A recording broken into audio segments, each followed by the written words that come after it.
What is it?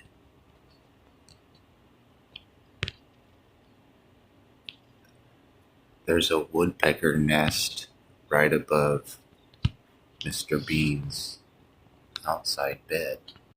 About a month ago, we had a woodpecker that kept trying to get into the side of the house on the roof, and he or she got in and made a nest up here.